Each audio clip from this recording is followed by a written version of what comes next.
വേഗം വരുന്ന നമ്മുടെ കർത്താവായ യേശുക്രിസ്തുവിൻ്റെ തന്നിനാമത്തിൽ എല്ലാവർക്കും സ്നേഹവന്ദനം. തന്നോടുകൂടി ഇരിപ്പാനും തൻ്റെ ശുശ്രൂഷകൾ തുടരുവാനും യേശു തിരഞ്ഞെടുത്ത ശിഷ്യന്മാരോട് ഉണർന്നിരുന്ന് പ്രാർത്ഥിപ്പാൻ പറഞ്ഞിട്ടും പ്രാർത്ഥിക്കാതെ ഉറങ്ങിപ്പോയതായി ലൂക്കോസ് 22:45-46 വാക്യങ്ങളിൽ വായിക്കുന്നുണ്ട്. കർത്താവിനോടുകൂടി തടവിലാകുവാനും മരിക്കുവാനും ഒരുങ്ങിയിരിക്കുന്നു എന്ന് പറഞ്ഞ പത്രോസും ഉറങ്ങി. 22:33. പ്രശസ്ത ശാസ്ത്രജ്ഞനായിരുന്ന ലൂയി പാസ്റ്ററിനെ കുറിച്ച് വായിച്ചത് ഓർക്കുന്നു.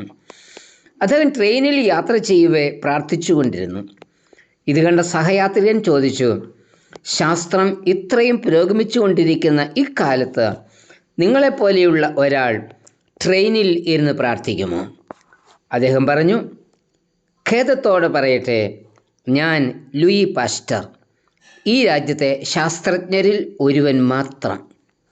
ഇത്തരുണത്തിൽ നമ്മുടെ പ്രാർത്ഥനാ ജീവിതത്തെ ഒന്ന് പരിശോധിക്കാം. പ്രാർത്ഥിക്കാതെ ഉറങ്ങിപ്പോയ പത്രോസിന് കർത്താവ് ഒരു മുന്നറിയിപ്പ് നൽകിയിരുന്നു. ഇന്ന് കോഴി കൂകും മുൻപേ നീ എന്നെ 3 വട്ടം തള്ളിപ്പറയും. 22:34. കർത്താവ് നൽകിയ മുന്നറിയിപ്പ് പോലെ 3 വട്ടം യേശുവിനെ പത്രോസ് തള്ളിപ്പറഞ്ഞു. എന്തുകൊണ്ടായിരിക്കാം പത്രോസ് കർത്താവിനെ തള്ളിപ്പറഞ്ഞത്? 1. പ്രാർത്ഥിക്കാതെ ഉറങ്ങിയ പത്രോസ്. പരീക്ഷയിൽ അകപ്പെടാതിരിപ്പാൻ ഉണർന്നിരുന്ന് പ്രാർത്ഥിക്കണം എന്ന് ശിഷ്യന്മാരോട് ഗത്സമന തോട്ടത്തിൽ വെച്ച് തന്നെ 2 പ്രാവശ്യമാണ് കർത്താവ് പറഞ്ഞത്. ലൂക്കോസ് 22:40-46 വാക്യങ്ങൾ. എന്നിട്ടും ശിഷ്യന്മാർ ഉറങ്ങി. അരുമനാഥൻ പ്രാണവേദനയോട് പ്രാർത്ഥിക്കുമ്പോൾ ഗത്സമന തോട്ടത്തിലേക്ക് കർത്താവിനോട് കൂടെ പോയ എല്ലാവരും ഉറങ്ങിപ്പോയി. പത്രോസും ഉറങ്ങി. എല്ലാവരും ഉറങ്ങിയല്ലോ എന്ന് പറഞ്ഞേക്കാം. എന്നാൽ ചില മണിക്കൂറുകൾക്ക് മുൻപ് പത്രോസ് വീരവാദം മുഴക്കിക്കൊണ്ട് നിന്നോടുകൂടെ മരിപ്പാൻ ഞാൻ തയ്യാറാണ് എന്ന് പറഞ്ഞത്. വാചകം അടിക്കുന്നതിന് ഒരു പ്രയാസവുമില്ല, പ്രവൃത്തിയിൽ കൊണ്ടുവരുന്നതാ പ്രയാസം. വിശ്വാസ സമൂഹം എന്ന് അഭിമാനിക്കുന്ന നാമും പത്രോസിനെ പോലെയല്ലേ? ക്രിസ്തുവിൻ്റെ ശരീരമാകുന്ന സഭയ്ക്ക് മുറിവുണ്ടാവുകയും മിശ്രമാർ പീഡിപ്പിക്കപ്പെടുകയും ദേവാലയങ്ങൾ തകർക്കപ്പെടുകയും ചെയ്യുന്ന ഈ നാളുകളിൽ ഒന്നും അറിയാത്തവരെ പോലെ സുഷുപ്തിയിൽ ആണ്ടുകിടക്കുകയല്ലേ? ഉണർന്നിരുന്ന ദൈവസന്നിധിയിൽ നിലവിളിക്കുന്നുണ്ടോ? കർത്താവ് സഭയോട് പറയുന്നത്, നിനക്ക് പ്രവൃത്തിയുണ്ട്, പ്രയത്നമുണ്ട്, ജീവനുള്ളവനെന്ന് പേരുമുണ്ട്, എങ്കിലും നീ മരിച്ചവനാ. നമ്മുടെ പ്രയത്നം ഫലകരമാകണമെങ്കിൽ കർത്താവിൻ്റെ പാദപീഠത്തിൽ ഉണർന്നിരിക്കണം. പത്രോസ് ഉറങ്ങി എന്നതിൽ ഉപരിയായി അവൻ പ്രാർത്ഥനയിൽ നിന്ന് വിരമിച്ചു എന്നതാ സത്യം. നമ്മിൽ പലരും പ്രാർത്ഥനയിൽ നിന്ന് വിരമിച്ചിരിക്കുകയല്ലേ? 2. പ്രാർത്ഥിക്കാതിരുന്ന പത്രോസ് വാളിൽ ആശ്രയിച്ചു.